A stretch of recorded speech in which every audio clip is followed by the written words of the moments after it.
So we are going to begin to see changes that move back to the founding of this country, the religious freedom we were built upon. And I just told you about the Free Exercise Clause. There's also the Establishment Clause, and that's the case we just argued. Well, explain that one. This is, for those who don't know, the Establishment Clause, Congress shall make no law respecting the establishment of religion. Sure. What is that about? What were the founders doing? I think everybody knows they didn't want there to be a national church established. Church of America, like Church of England. That's exactly right. And they didn't want people coerced to support it, right?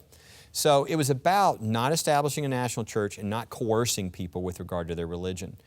What happened 50 years ago in the Lemon case is they went beyond that and they said, no, no, no, and they threw all these new concepts in, like separation of church and state. So anywhere the government is, religion can't be, or there's not separation. So guess what? The government's everywhere. So the government essentially becomes hostile to religion. Oh, wait, there's a nativity scene over here. We got to stop that.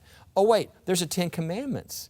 We have to, oh, if the government's in any way connected to it, which is interesting because it's the wall of separation. It was the Jefferson letter, right? That's right. Danbury Baptist, Thomas Jefferson said, well, this is the same guy that opened the U.S. Capitol up for religious services. That's right. Yeah, and so they totally missed it. Just was never a Church of America. He just opened it up and had different people allowed to worship there. The biggest church service was in the Capitol, right? But the problem is, it's not what the founders meant. We know what the founders meant here. Right. This is this Lemon decision 50 years ago in the 1970s when they were trying to change what the founders meant.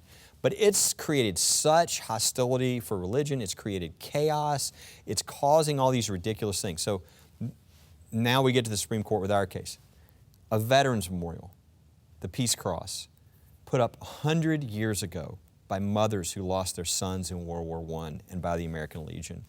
A lone cross with the names of the 49 young men who died in Prince George's County, Maryland, right outside of D.C.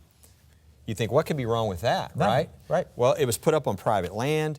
Well, eventually it's next to D.C. They build roads around it.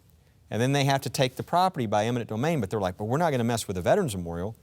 And then guess who comes along? The American humanists say, hey, wait, look, there's a cross, and it's on government land. That's establishment. We can't have that. This is a violation. Well, here's the problem with their argument. By the way, at the Fourth Circuit Federal Court of Appeals, the judge in the oral argument, people aren't going to believe this, said, well, I know tearing it down is a problem, so I've got a solution.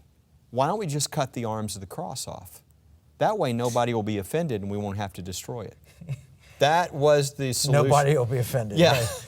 And so this case goes to the Supreme Court. I'm offended just hearing that. It's bizarre. Well, the Washington Post was even defended. That tells you how extreme. This is an Obama-appointed judge that clearly didn't get it.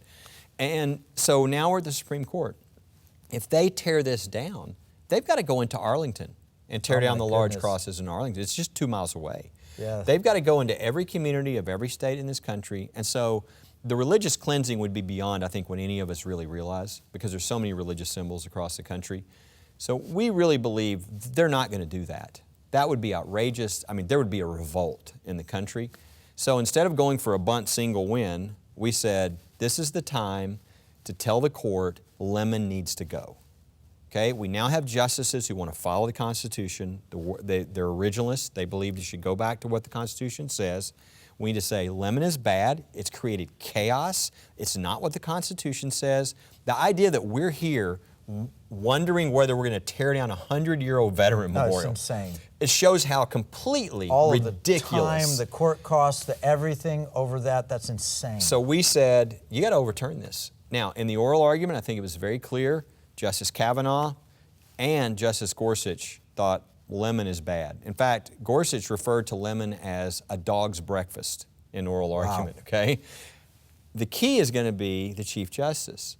The Chief Justice even said, if I was a district court judge, I would just throw my hands up in the air. I would have no idea what to do because the Lemon test is so horrible. It's amazing you got the Supreme Court because this is the kind of thing you make go away before the Supreme Court.